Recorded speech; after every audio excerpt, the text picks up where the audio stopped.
नर्मदा या सर्व शाळांना रचित नियमानुसार अनुदान देण्यासंदर्भात या अधिवेशनामध्ये तरतूद करतो. आमचं हे आंदोलन चालू करणार आहे आणि याच्यापेक्षा आम्ही तीव्र आंदोलन करणार आणि कारण आमच्याकडे आंदोलन करण्याशिवाय दुसरा कोणताही पर्याय नाही. जवळजवळ आमचे 70 ते 80,000 शिक्षक आहेत महाराष्ट्रामध्ये. नमस्कार. महाराष्ट्रातील तमाम औषध अनुदानित मुख्याध्यापक शिक्षक आणि शिक्षकेतर कर्मचारी यांना जाहीर आव्हान.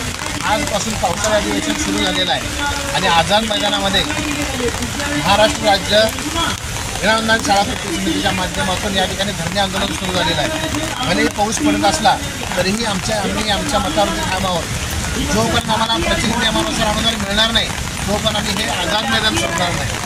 तरी आपल्याला या व्हिडिओच्या माध्यमातून विनंती आहे की आपल्याला अनुदान महत्त्वाचं आहे, आंदोलन कोण करतं हे महत्त्वाचं नाही आहे. त्यामुळं आपल्याला अजूनही संधी आहे.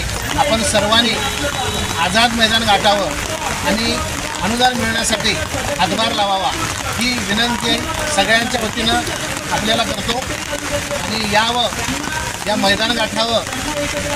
इथं सगळ्या प्रकारच्या सोयी आम्ही केलेल्या आहेत. महिला असतील, शिक्षक असतील, त्यांची राहायची सोय नसेल तर या ठिकाणी राहण्याची आणि जेवणाची सोयसुद्धा आम्ही आपली केलेली आहे. तरी त्वरित सगळ्यांनी आझाद मैदान गाठा ही नम्र विनंती. धन्यवाद.